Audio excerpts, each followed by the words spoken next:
Вака така и оп, среда дојде. И осмото продолжение на конститутивната седница на Собранието. Парламентот и официјално го стигна филмот Војна над звездите. Ама не, они нема тука за да завршат. Собранието ќе има уште продолженија. Ама има и вонземјаните да ве зезнат и они снимаат уште, така да пазете. Баш ме интересира кој подолго ќе трае. Море, ако се замислам дека Војна над звездите почна да се емитува во 1977 година, вајда нема нашава седница толку да трае. Океј, а што ни донесе вчерашната седница? Телефонски муабети, што друго да чуеме? Сигурно нешто паметно. Вчера се фативте пак за Груевски косалеп за стап. Сега за телефонската сметка. Искрено не ве разбирам. Сакате да збори по телефон или се не сакате?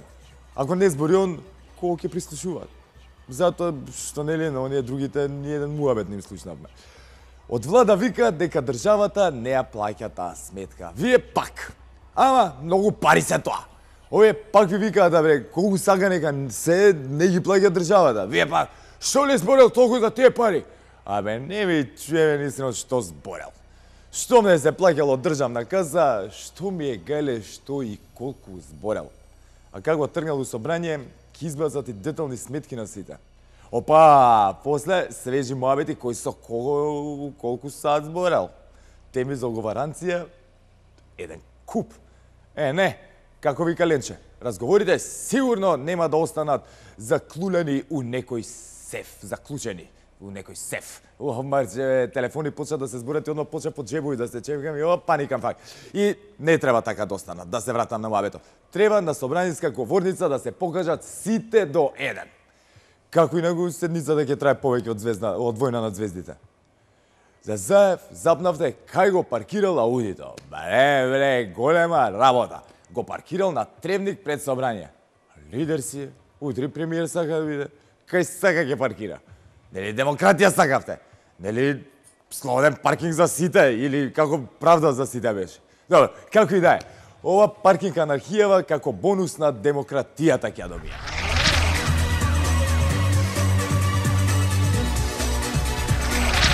Многу се потресовте бе што председател на Советот на општина Центар ја повлекол оставката што ја најави само еден ден преходно. Големо чудо. Секој си има цена. Тоа барем на сите треба да ви биде јасно. Нели го научивте од македонските новинари? Денеска у еден медиум го брани ставот дека кокошката е прва, утре 1000 денари повеќе плата, на друг медиум на цел глас вика дека јајцето уствари прво и ние си голтаме. Вистини се, жал за ситни пари. Им веруваме што е најстрашно. Тие го креираат нашето јавно мислење. Да повторам, за дури ни ја немам, за ситни пари. Ај спортистите да ги разберам. За милион преоѓаат од еден од друг клуб, ама нема да продолжам. Да не се препознае некој, па после да треба да се објаснувам.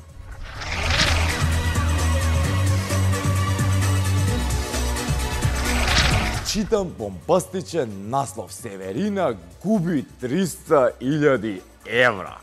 Што ме себе упрашање, одма ја замислам на некоја јахта, секси облечена, се коцка, изгубила 300.000 евра. Журка нешто, она разврат, фрштеле пари на сите страни. Отварам веста, што ќе видам? Жената трудна и откажала настапи по клубови и дискотеки поради што немала да земе 300.000 евра. Се е лапнав глупа вест ко секој просвечен македонец, а без да мерак. На порталите им се бројат кликањата, ние си отвараме глупости. Ама како да не отварам? Па смачено ми е од оние што читаат само наслови врз основа на тоа, после градат мислење за све. Ете, ја да не отворе веста, можев какта сакам прича да си направам според наслова дека изгубила 300.000 евра. На што све ми текна дека читав. Така и вие, гледате наслов. Еве, например, на полнок ќе бидат угаснати светлата на Ефеловата кула. И одма си помислуваш, види ги овие од Дебана, не ги мразеле само албанците, сега почели французите да ги мразат.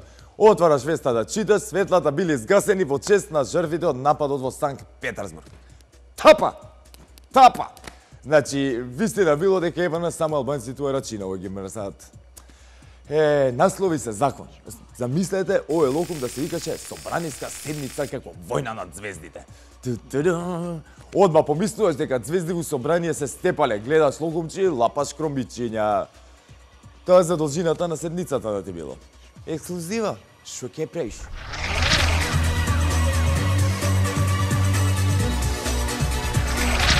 Синоќа, што ми требаше пред легнување, ја прочита веста дека српската полиција трагала по синот на Цеца. И јас се лапам за глупости, да се чудиш. Ама па, како да не читам за Цеца која толку го сага македонското знаме?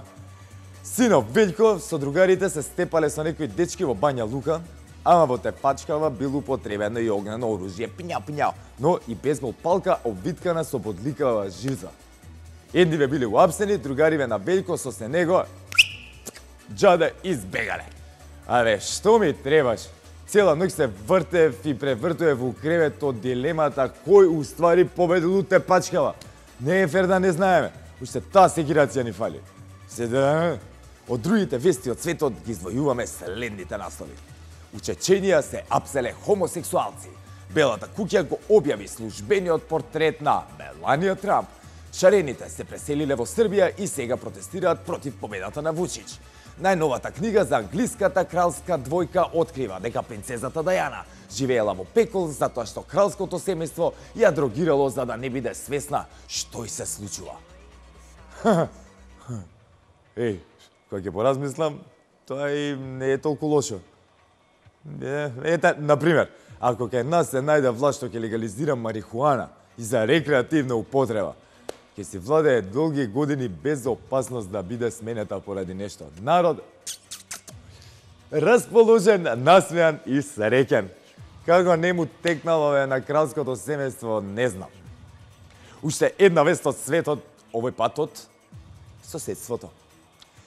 Председателот на Косово Хашим Тачи оптимистички изјави дека еден ден Косово и Србија ќе се смират и рече дека е сигурен дека Србија ќе го признае Косово. Тоа ќе биде истиот оној ден кога Адријана Лиман ќе признае дека не лажев кога ви викам дека ме малтретира по телефон и ме моли да искочиме. Многу сум ми се свиѓал. Достамори, ало, достамори, не ми досегај, ќе те кажам на сите.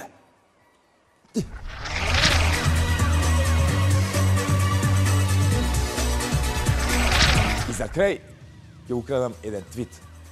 Ракометарот Арпад Штербик рекол дека животот во Скопје му е поубав од Барселона.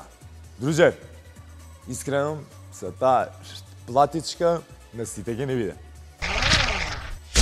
Толку за денес. Извинете што сметавме. Се гледам утре во истото време и на истата телевизија. ТВ Нова. Осети ги вестите ако си фраер. Чао до утре.